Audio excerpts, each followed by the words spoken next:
Hello everybody and welcome back to another episode of Discover North Korea. I am Zoe from Zoe Discovers, and this week we are talking about a bit of a tricky topic, the ethics of visiting North Korea. So before we get stuck into that, I want to say a massive thank you for coming back to the podcast once again, and a little reminder that I am on other social media channels as well. If you don't follow me on Facebook, Instagram, or TikTok, you can find me there on either at Zoe Discovers or at Zoe Discovers NK. You can also find my vlogs on YouTube, including a 20-minute vlog I did on the ethics of visiting North Korea, if you want a little bit more after this podcast. I don't know about that though, because this one might be a little bit long, because we are going to get quite deep into a tricky and somewhat sensitive topic here today. So I guess let's get stuck right in. Firstly, travel to North Korea is something I believe in. Obviously, I mean, just as well since I kind of do the marketing for it and all of this social media stuff.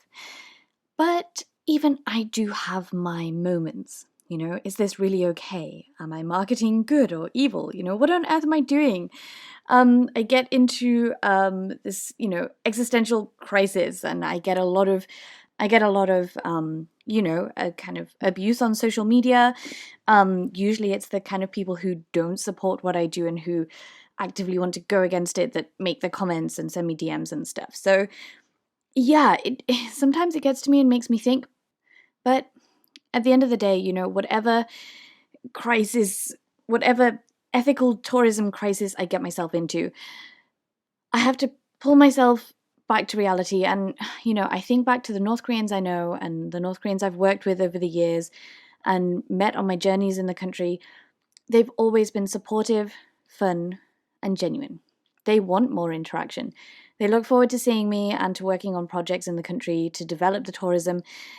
Actually, it's kind of sad, but I'd really recommend seeing this video on YouTube, because genuinely, it's one of my favorite videos that I've ever made. It's one of the videos that I made in 2019, basically the time when I first started vlogging in North Korea properly, just before the closure for COVID. But I made a video asking North Koreans their New Year's resolutions.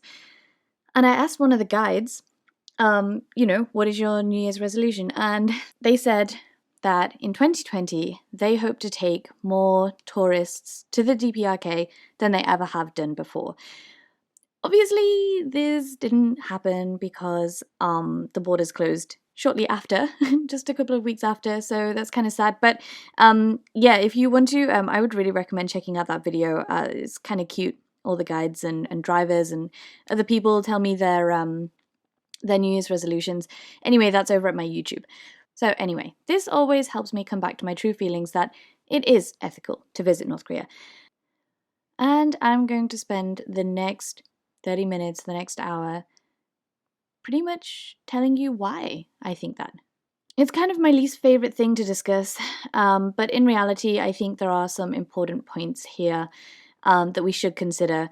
And, I do a lot of interviews, and I always talk about this topic actually, but the interviews never seem to include this. And I think it's because at the end of the day, it doesn't include any sensational stuff. So maybe it doesn't make for good journalism, but there are some important points. So I thought I'd get it over and done with. And then, at least I have somewhere to point people to if they do want to discuss the ethics of North Korea tourism. So let's start on why it isn't ethical, because it's important to kind of view it from both sides. And also, I just want to cover the main points of, why people consider it to not be ethical. And I guess those who argue that it's not ethical are mainly concerned with North Korean politics, right? It's well known that there are issues with human rights abuses, concerns of safety, and also supporting a regime. To be honest, I think that's mainly it. Unless anyone has any other, suggestions on why it's not ethical. These are kind of the main points, at least, that people bring up with me. If you have any more, then feel free to, send them in. But people don't want to support a government that has a record of human rights abuses and that runs the system that it does. There's kind of lots deeper within these points, but yeah, I'm pretty sure that that's mainly it. So let's tackle these main points and also throw some more in as I tell you why I think it is ethical. Let's start with some myth busting at first. And on the topic of regime support, one of the biggest myths is my money supports the regime. So, if there is one good thing to come through COVID, it's this. It's that I can answer this question and say, like, it's quite clear that tourism, I mean, I knew it, it was clear beforehand, but, it's really helps to back up my argument that North Korea tourism does not help to support the regime. It does not help to prop up the regime because there has been no tourism to North Korea for over 3 years now, and it definitely seems like they are in absolutely no rush to get it back. Also, can we apply this argument to all countries we visit? A country is not just a sum of its politics, and if you want to apply this to the DPRK, then okay, sure. But then, can you apply it to other further countries? Do you agree with their politics? A country is so much more, than just its politics, its people, its history, its culture. When you visit the US, when you visit the UK, when you visit Iran, any country in the world, are you going to explicitly support their politics? Do you even think about their politics? The answer is no. I think for 99% of people, you may not even consider the politics, whether you agree with it or not. You are not going to support a country's politics when you go and visit a country for tourism. And that's why I do this channel, right? Is to show you this other side to North Korea that's not its politics. It's its people, its history, its culture. And that's true of, all countries, which is why we have tourism. If you go to travel to a different country for its politics, for political tourism, to explicitly support the government, then you have done so. You've gone to support the government. Okay, there may be some people that visit North Korea in order to do this. But if you don't do this, if you don't go in order to support the government, then you have not. It's as simple as this. There are some tourism companies or pro DPRK organizations such as the Korean Friendship Association that provide these kinds of more political tours where you go to support the government. But most tour companies are not like this, most North Korea tourism companies are not like this. Koryo Tours is certainly not like this. So, 99% of tours to North Korea are not explicitly to support the government. You may argue that, everything in North Korea is officially owned by the state, as part of the socialist kind of juche system upon which the country is officially run. However, in this system, companies have to operate and are responsible for employing people, just like any company in the world. Most of the money for your North Korea trip goes to the various North Korean partner companies that we work with who provide these highly educated, trained, and skilled guides for your tour. Surprisingly, they're not government minders, as people would have you believe. They spend a lot of time studying for the jobs that they do. They go to university, probably to the tourism college or to the foreign language university, and then they also go through years of training before they become these tour guides, right? So they're not just random government minders, as some people would have you believe. The money also goes to pay for your hotel rooms, meals, transportation, petrol, entry fees to different things, right? And then not just your tour, but then the money also has to circulate around the company, just like any other company in the world. For example, it goes to the salaries of the workers. It goes office space, office equipment, questionable paper that rips when you write too hard with a pencil. Honestly, that paper is awful. But nevertheless, coffee machines, anything that a company needs, that's where your money is going to. And when you factor in all of that, there is really not much left to go to the government, if it ever was going to. These companies are not ministries, government ministries. They're profit motivated, and they build a profit for themselves into the fees that they charge. You know, a lot of people question, like, why is North Korea tourism so expensive? Because the tours are not cheap. But these companies also then pay tax to the DPRK state. To what amount this is, you know, no idea. But at the end of the day, it goes into the big cash pot of tax. And then it's then used to fund all the good things and all the bad things the state then funds. So, you know, free schooling, roads, armies, hospitals, anything, whatever. This is basically how it broadly works. So money is, you can't say exactly where this $1 from this one person who went to North Korea, where it exactly goes, right? Does it go into the nuclear weapons program? Does it go into a kindergarten? But, you know, would the government collapse without the revenue from tourism? No, because, no, number one, it's not enough to prop up a whole country, and two, it's been cut off for the past 3 years, like I mentioned before, and therefore, you know, it's demonstrably untrue to claim that tourism revenue is a materially significant factor in the economics of the North Korean state. Which kind of leads me to my next point and the next kind of myth. So, my money is being used to build rockets. If you have been keeping up with the North Korean news at all recently, then you will know that North Korea has had a whole load of missile tests, the most in recent years, okay? And this, combined with the fact that there has been no tourism in the past 3 years, is a great way to prove my point that tourism does not, it may help to fund this if you go from my last point of we don't know exactly what this money does and where it goes, but it also shows that without tourism, this is still going to happen anyway. So if you take this money away, if you take the tourism money away from the DPRK state, they are still, you know, there's still going to be missiles, there's still going to be all of that. The only thing that you are taking away by not doing North Korea tourism is the salaries of the North Korean tour guides. This whole industry that is built up and that is a good industry in the DPRK, and I'm going to get onto that later, why it's a good industry to have, but that's all that you're taking away. You know, the tourism money stays around the tourism industry generally, right? Plus, let's take a look at the North Korean tourism industry, right? It remains one of the least visited countries in the world. Every year it sees like a few thousand, at best, Western tourists.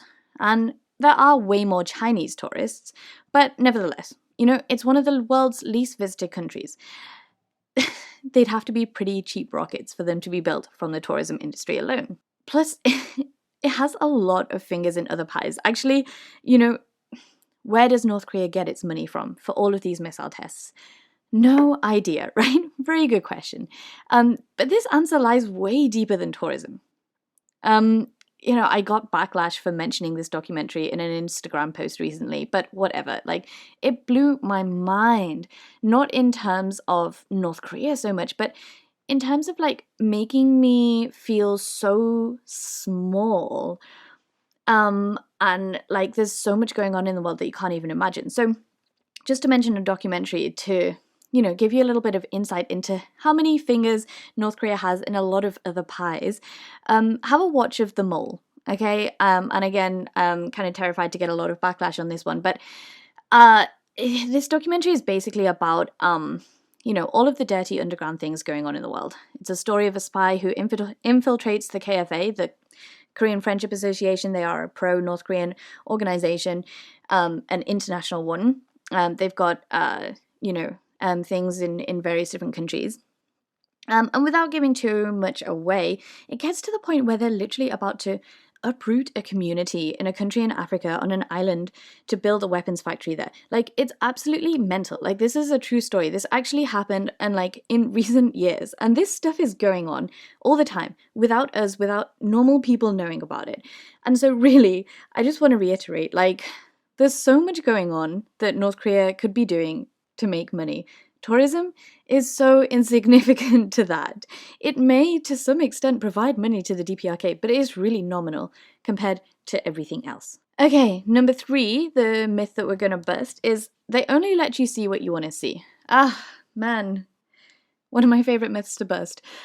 And most people don't believe me. Unless you've been to North Korea, it is so difficult to bust this myth for most people because they think that I'm brainwashed, that I'm crazy, that, it's just so hard to believe. And yeah, I kind of don't get why this plays into the ethical argument, but a lot of people bring it up at the same time. So for some reason, not being able to walk around by yourself and see what you want makes it unethical. I suppose because it relates to tourism being some kind of propaganda tool for the North Korean government. But whatever. It's kind of sort of true and kind of untrue. And I constantly say that, yes, they only show you what they want to show you, but you can see what you want to see, to a certain extent. So North Korea has got itself into this awful, vicious cycle, right? It knows the media says bad things about it, so it tries to hide these bad things. In turn, this creates more mystery about things and creates more media on them. So, all of a sudden, if you are going through the North Korean countryside on the train and you see an ox pulling a cart, or you see I don't know, you for some reason in North Korea, because you're not allowed to do things, and no matter how mundane these things might be, for example, if someone tells you hey, please don't take a picture of, okay, I gave that example before, so please don't take a picture of this ox pulling a cart, right? I've seen that in so many countries that I've traveled to before. But the North Koreans may think it's, really embarrassing, so they don't want to show it to the world. So I think that someone said this to me in the Northeast when I was traveling in the Northeast. It can be a little bit more strict. And the North Koreans asked me, not to take a photo of it or something. And, things like that, they're so mundane. they're so boring. But all of a sudden, because you can't take a picture of these things, then they become super interesting to take a picture of. You're like, oh my gosh, okay, I'm going to sneak a picture of that. It's not even interesting. So I think that this is the kind of vicious circle that they've got themselves into. These mundane things that show this not even bad side, but just that it's a normal country with poverty side to it, because they don't want to show these things, and they actively don't want to show these things, that's the things that people want to see. So yeah, that's why it gets a bit tricky. And yes, you only see what they want you to see in terms of you being on a group guided tour, and therefore they are going to take you to the lovely places of historical importance and interest and go to see beautiful and interesting landscapes, because that's what people like to do. But on your way to get to these places, you can enjoy the daily lives of North Koreans. It's not like the curtains are closed on the bus, you can't see anything, you can't take any pictures, right? Life goes on all around you, and it's not hidden from you at all. You take long bus journeys through really questionable roads. When you go down to the DMZ, the North Koreans joke that you get a free massage because the road is awful, it's bumpy, and that gives you an insight into, okay, this country, may not have a lot of money to maintain all of these roads, right? So you can walk around Pyongyang, and not, not everything is revolved around you. There's around 20 million people there, each with their own lives, and you can experience it and see it. A lot of this somewhat mundane daily life just by using your own eyes and having an open mind. But you are, of course, on a guided tour, right? No country in the world is going to plan a tour that shows you the bad things about the country. No country, right? Most people, especially those working as tour guides, and especially North Koreans, are proud of their country. They want to show it off to guests.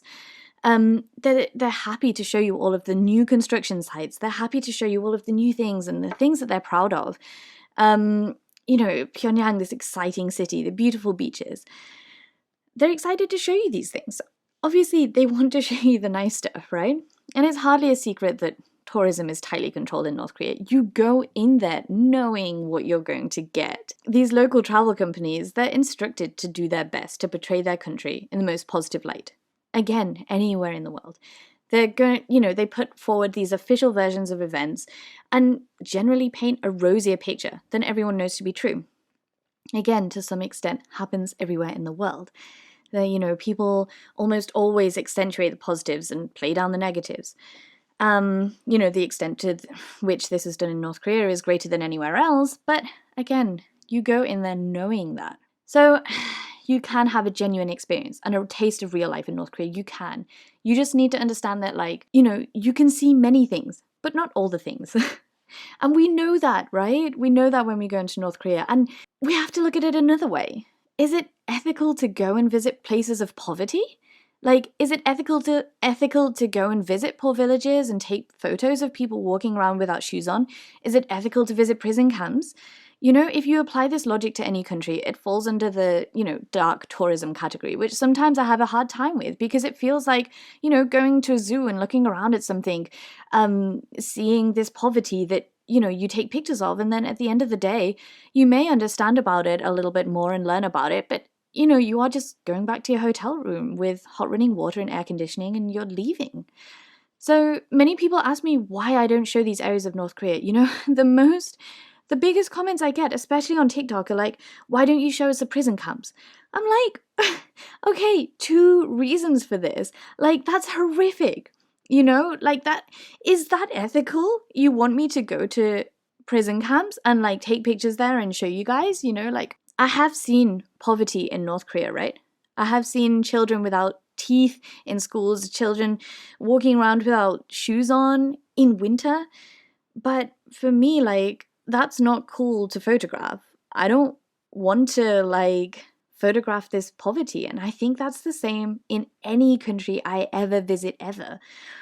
So the other reason, obviously, is that I can't visit prison camps, whatever, obviously. And even if I did, again, I wouldn't want to take photos there, but I do self-censor my content. And I make that very clear. The North Koreans would be pretty upset if I put photos of this stuff and shared it online. So that is another reason why I don't put it up. Any country in the world wants tourists to feel welcomed and to have a good time, so they portray this good image of themselves and want you to have a good time in their country, to tell all your friends how great it is, right? There may be tours offered, in the world, around Chernobyl and Fukushima and stuff like that. You may be going to you may take yourselves to the slums of India or even to war-torn areas and stuff, where there's still conflict going on. Is this ethical? Yeah.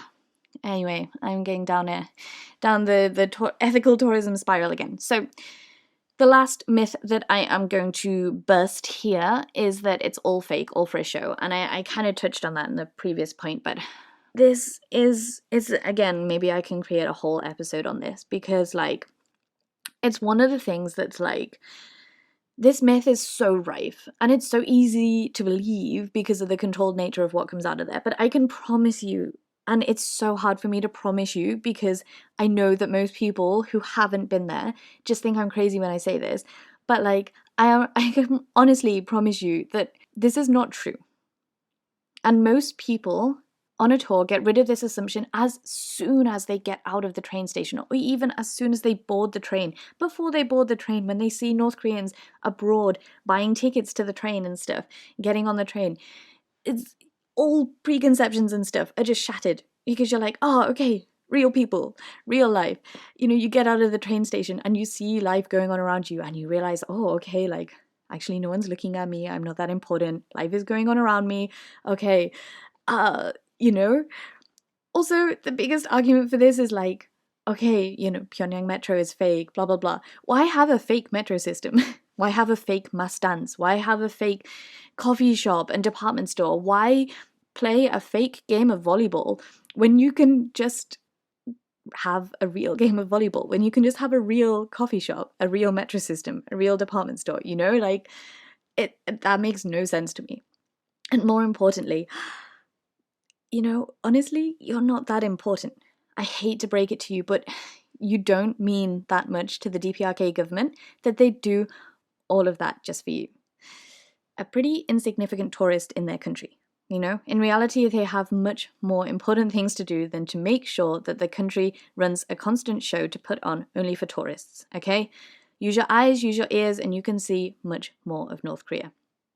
So, I feel like this topic I obviously get a little bit passionate about, so sorry if I do go on a little bit too much, but these are the kind of things that, honestly, the kind of myths that I burst like all the time. And you can imagine, like, as soon as people find out what I do for a living, these are the things that people say to me. Like, they literally say to my face, like, oh, yeah, but it's all for a show, right? Yeah, but it's all fake, right? And when someone says that to you for like the 50th time, yeah, it gets a bit tiring. And also because I feel so passionately about this topic, and I do feel like some like this affiliation with, not necessarily the country, but with the people there. And when people try to argue with me, people who have never been to the country, try and argue with me that it's all fake, it really gets to me, because I have had such incredible experiences there. I've met such incredible people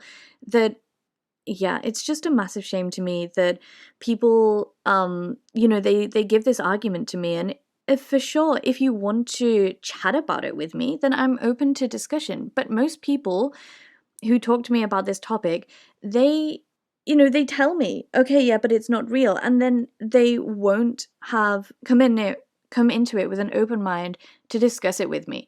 And I find that this is the case with like 90% of people who haven't actually been there and who are not willing to go there. So anyway, those are the myths that I wanted to burst in terms of North Korea tourism and the ethics behind it, but I do have some further points if you are not yet convinced. I promise I will try and calm down a little bit. So on the topic of people, let's talk about the opening of minds, both of your own minds, so both of the minds of international people and also minds of the people inside North Korea. So, the North Korean government controls all news in the country. We all know that. They present a very negative view of foreigners in newspapers and TV at all times. And, even more negative in school and stuff like that. You walk around kindergartens and you see images of Americans literally being shot. It's quite intense at times. In newspapers and TV, it largely depends on how bad foreigners are portrayed, especially maybe Americans or Japanese, is largely depends on the relations at the time, but generally it's negative, right? And the image of foreigners held by the North Korean population for the most part is vastly more negative than most would imagine. So simply by going there, you don't even have to interact, right? But just simply by going there and showing them like you're a normal person and you're just walking around, maybe you're smiling, laughing, crying, whatever, you're a normal human with emotions. Just going there, showing them, interacting with the local people, of course, even a small amount, even for a moment, even if you catch their eye, give them a smile, whatever. You get to chat to some people on the street, you chat to some people at a shop, chatting and observing the guides, whatever. This works against the national narrative of foreigners being up to no good. It then can plant a seed that the world is big, there are many foreigners, and maybe, just maybe, sometimes some of them might not be so terrible after all, right? And I think that's really important. Just being there, you can really open the minds and plant the seed to the North Korean people. But of course, going there, you can chat with them, talk to them about your country, talk to them about your culture, things that are going on. But also they are a lot smarter and like actually more aware than you think that they might be. My favorite thing is always like tourists love showing the guides Facebook and Instagram. It's hilarious because so many people have shown them Facebook and Instagram that the guides are like, yeah, we know about it, and they don't really care. So like, you can open the minds on them by just being there, but also obviously like talking about your home country, like literally educating them on various things. Some of the things they may know, honestly, they are not stupid people. Like they're super clever. Their education system is amazing. They know a lot, probably a lot more history and geography and stuff like that than you do. Certainly for me, like they always teach me a lot Their education is really very good, especially with the guides who, will have gone through university and stuff. So there's a lot of things that you can teach them, but also don't expect that they're really stupid. They are naive, certainly, about some things, but yeah, they're not stupid. And especially the guides, they will know a lot more about the outside world than the average North Korean. And of course, going to North Korea opens our minds as well. And I think it's taught me a lot of lessons. I've spoken about it before, taught me a lot of lessons in terms of obviously don't believe everything that you hear in the media, or at least, always challenge these opinions, stuff like that. And, not just that, but you learn that not everything is black and white. You really can learn a lot more. Another point I wanted to make is that, by not going, you are isolating further an already isolated nation. In this respect, they are obviously isolated from the outside world, so why not bring the outside in? If you use the argument that, it's not ethical to go there, well then I kind of use this back in terms of like, okay, you're saying it's not ethical to go there because it's, it's such a closed off country, blah, blah, blah. And I'm like, well, open it out then a little bit. Why isolate them further by not going? Counteract this problem if you think that they're isolated. And a further point I wanted to discuss is, ethical tourism in general and the ethical tourist, right? For me, tourism can be ethical only if the intentions are ethical, okay? Tourists visiting North Korea can generally, in this, and this is all my opinion, I didn't put a disclaimer at first, but none of this has to do with anyone, any company, any narrative, whatever. This is everything that I say, okay? And generally, I will put North Korean tourists into 3 different categories because people constantly ask, like, what kind of people go to North Korea? And I've kind of categorized them into 3 different kinds, right? So those, the first kind is those who are interested in societies different from their own, be they socialist, communist, something else entirely, but looking for an experience that they have other than they have every other day. These can also include, some people who actively support leftist governments, they support socialist, communist systems, not necessarily the DPRK government, but more kind of, socialism, communism, or at least they're interested in that kind of stuff. Or just people who are interested in this stuff but don't actively support it. Number 2, those who want to look behind the media reports, the media narrative, and see as much of a country that they know very little about for themselves. Challenge their own preconceptions and see, understand as much of North Korea as they can. And number 3, those traveling for what some may call dark tourism, country collectors, people traveling to North Korea just to say that they've been there, to tell a story, to have a venture, or to, probably film a dumb vlog that says like, oh my gosh, I spent 3 days in North Korea and survived. So generally, man, I honestly, those clickbaity vlogs get me so much because people like me who don't make those but have like a big insight into North Korea get like no views, and then people who make these vlogs having been in North Korea for like a day or 2 get millions. Anyway, so generally if you're part of like number 1, number 2 categories, interested in expanding your knowledge on a topic, wanting to learn the truth, wanting to learn more about a country, more about the politics, blah blah blah, it's certainly an ethical way to travel. Number 3, for the third type, I'm totally not against you either, because, in all honesty, although my first visit to North Korea was largely because I wanted, in type number 2, I wanted to visit the country with my own eyes, see if what the media says is really true. I speak about that in episode 2. I'd be totally lying if my sense of adventure and love for travel to interesting and exotic places, as well as an ambition to visit every country in the world, didn't fuel my desire to visit as well. It was a large part of why I wanted to go to North Korea. Obviously, my perceptions have changed now that I've been there. I think that that's, it's like a sensationalist way to travel, blah, blah, blah. It's not the correct reason to visit a country. And since visiting North Korea, I will never travel to a country like that again. However, at the time, I was just super excited about the story that I could tell. So, I said at the start, like, you have to be visiting there for an ethical reason. And I think even if you don't go in there with this ethical reason of, like, wanting to learn more about the country, and you are just going in there for a story, I am pretty sure that you'll come out having learned a lot more. And so, yeah, I think this plays into the argument that tourism to North Korea can be ethical. One of the other things that I've kind of just touched on then is that you can see things for yourself. And also, more importantly, have your arguments about North Korea backed up. The people who have the strongest opinions on North Korea are the people who, one, have never been, and two, will never go.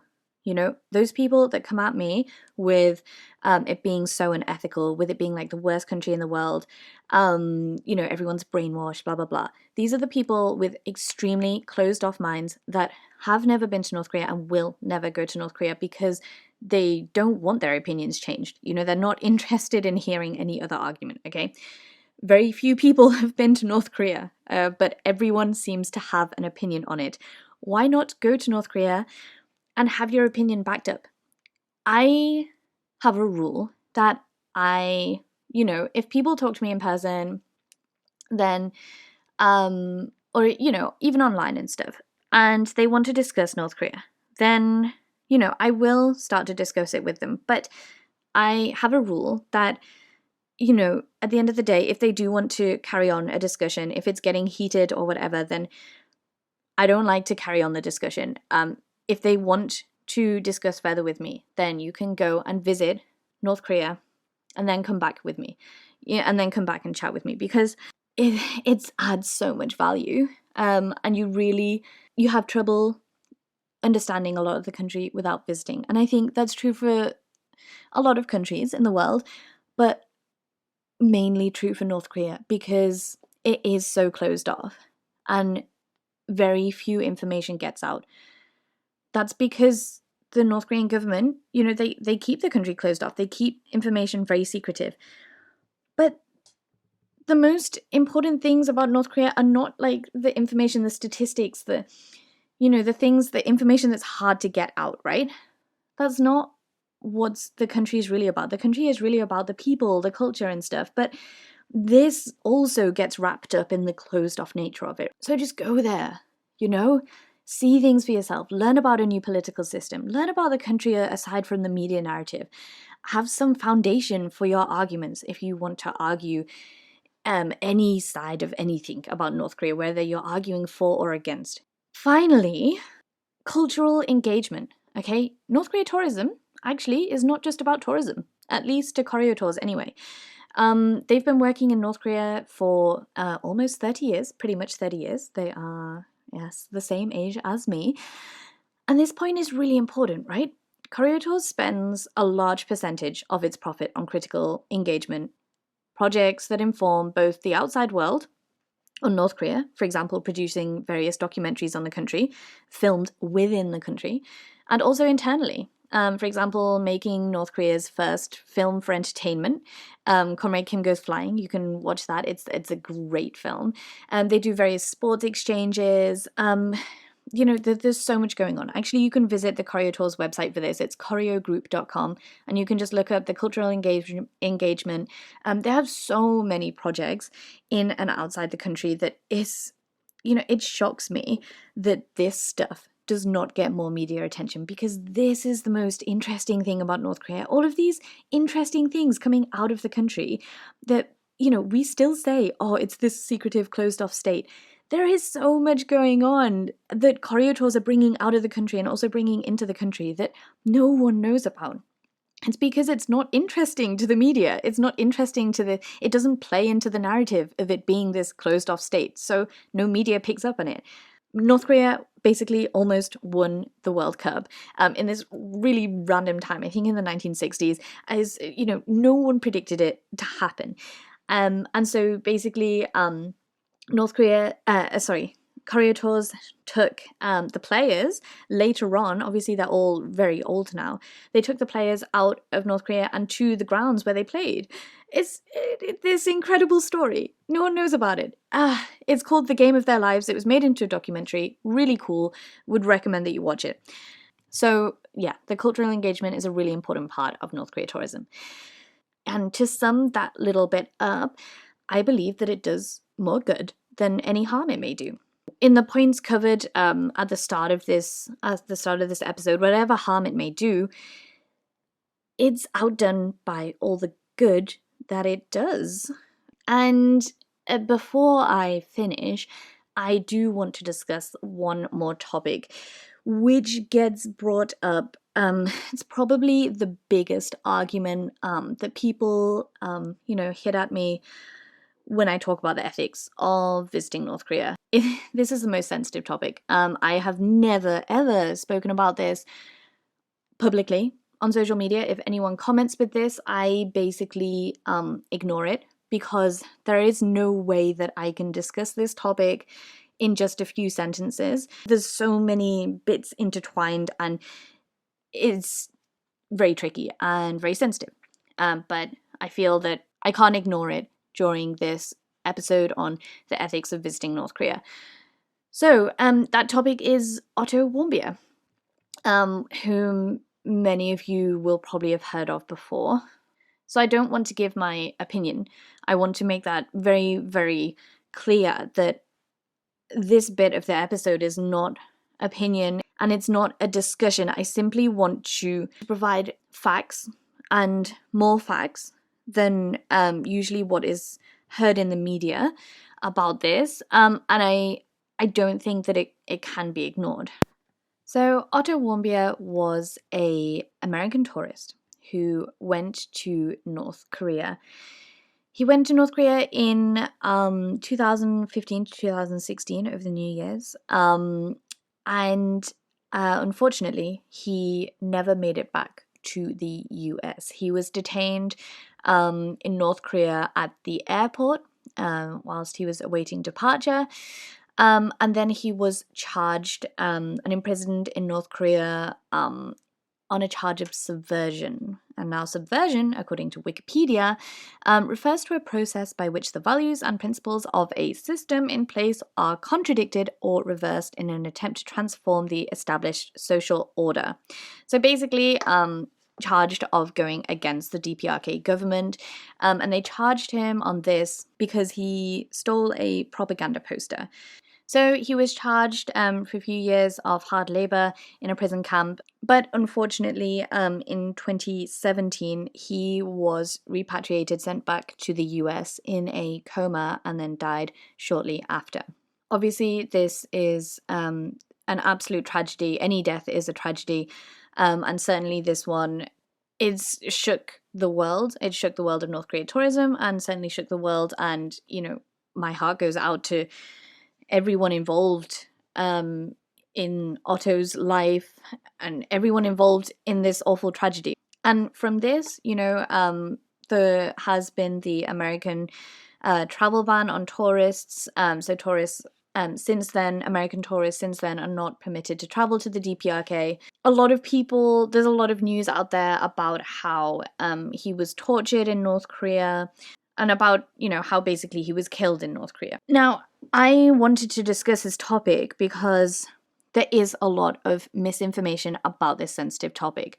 And I'm going to try as hard as possible not to give an opinion. I simply want to present more facts than what most people say, because most people do come at me and just say, okay, North Korea killed Otto Warmbier, they tortured him, he was detained for no reason, blah, blah, blah. And I just want to add on to this narrative and give a bit of a bigger picture.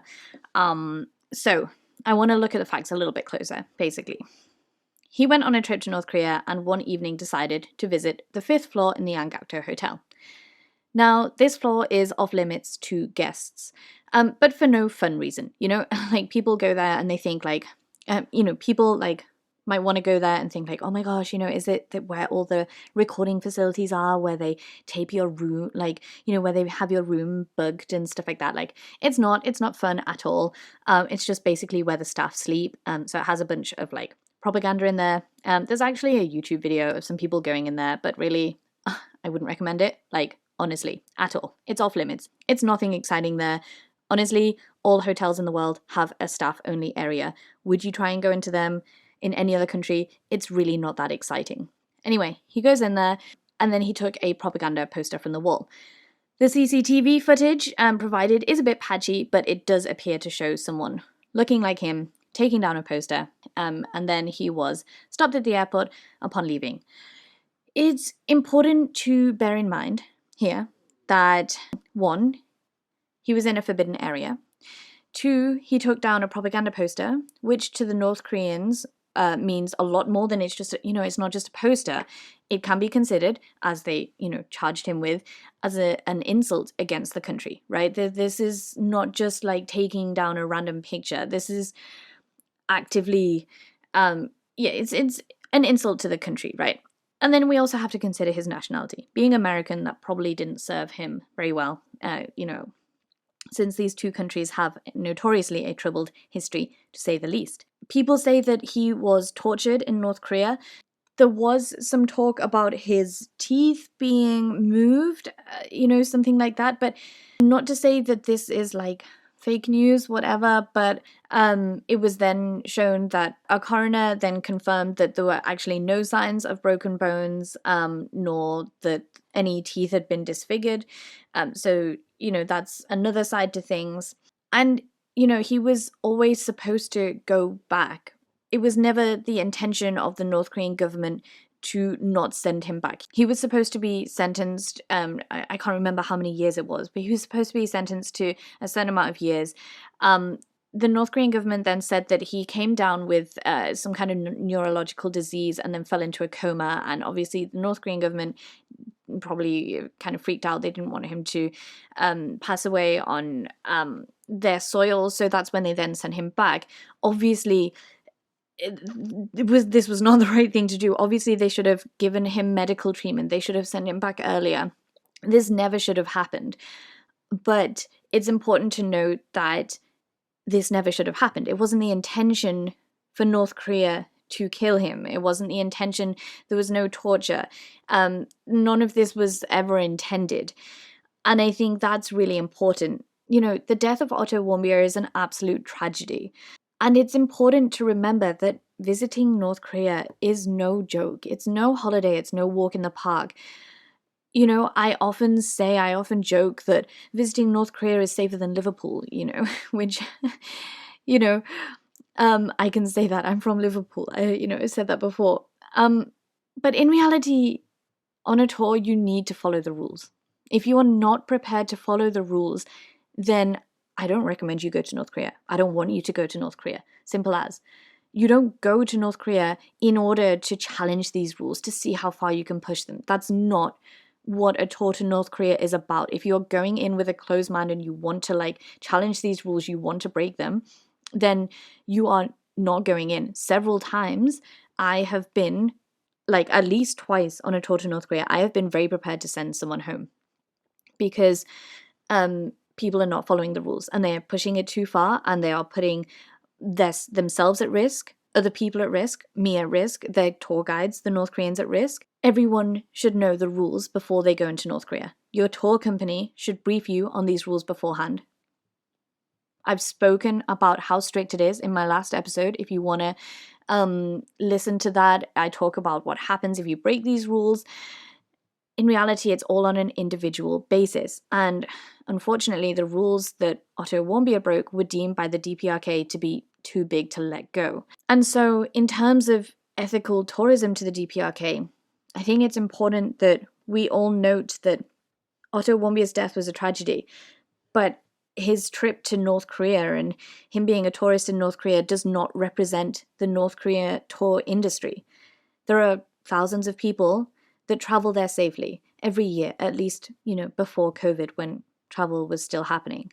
And most people feel uncomfortable supporting a country that did what they did to Otto Warmbier. But I also think it's important that we understand this picture as a bigger picture as much as possible. You have to understand it knowing and understanding various angles, not just from the media headlines that most people come at me with. And so, this is one very unfortunate case, but there are thousands that visit annually, and it can be a very safe place to visit, and it can be visited ethically. So that's all that I'm going to say on the Otter will be a topic. I haven't really done it justice, and I hate talking about it. Obviously, you can I sound very awkward. I don't want to say anything to offend anyone, but yeah, I do think it's important that if you do want to find out more, obviously I haven't got into detail here, but you can find out a lot more if you read online. And I'm not just talking about newspapers, but have a read on it online, and try and get the facts, form your own opinion, but don't just read the headlines. So I think with that, we can conclude this topic. We went pretty deep into a lot of things. I got pretty passionate about some stuff, and I'm glad I've had this opportunity to get it all out. Since as I mentioned before, like, I do a lot of interviews. I mention this sometimes, but I suppose it's not that sensational. So it's something that people discuss with me online a lot, and now finally I have a place to point them to that. I can't really just mention this in a few sentences. Obviously, it's taken me around an hour. So with all the backlash I get from social media, recently I got called a sadist, I got called delusional, a communist, brainwashed, a puppet of the North Korean government, and loads more. And honestly, that is just a selection from one of my recent posts. Okay? So, whilst I try to not let it get to me, it really does sometimes. And I do question things, when you're hearing this stuff over and over again. Yeah. But like I said at the beginning, I always come back to my logic, and I truly believe that North Korea tourism does good both inside and outside North Korea. And therefore, I will continue to promote North Korea tourism through my various channels. And I sincerely hope that you come with me one day. And if you do want to see, an insight into North Korea through these various social media channels, then do follow me. You can find me on Facebook, TikTok, Instagram, and YouTube on @ZoeDiscovers or @ZoeDiscoversNK. You'll also find me there on Twitter, but I don't really use it. Obviously, there are some people who actually really do support me on social media, and they deserve a mention here, definitely. My patrons who, I could not do any of this without you. This podcast and all my other channels and videos on YouTube are made possible through their support. So I do just want to say a massive thank you to all of you. Thank you to Clark, James, Charles, Alex, Simon, James Hickman, Yusuke, Eric, Stephanie, and the Boat Dwellers. Thank you all so much. Honestly, I can't exaggerate how much support I get from you guys. Obviously, it's not just supporting me, it's not just supporting me monetarily. Obviously, that is really important because all of this takes a lot of time and equipment and stuff like that. But really, it's just kind of nice to get some people who do support me, because I do get a lot of backlash. So if you want to become a patron, you can visit my Patreon on my link. You can find the link in the show notes here, but you can just search me, Zoe Discovers, on Patreon. I get very little money from advertising and stuff like that on any of my social media channels, honestly. So without Patreon, I don't know how I'd keep it all going, especially with DPRK tourism being absolutely non-existent at the moment. So thank you for that. If you do want to visit my Patreon, I am very, very grateful. And thank you so much for listening all the way to this point. Next week, we have a super exciting guest special. Honestly, I was so happy to record this. I would have created this podcast just to record this episode. It was so much fun. And I'm really looking forward to it coming out next week. So do tune in. Make sure to subscribe. And if you have a few seconds, then do rate, this podcast, do whatever you can. Share it with your friends, share it with your family, share it with any frenemies, whatever. Make sure to tune in next time, and goodbye for now.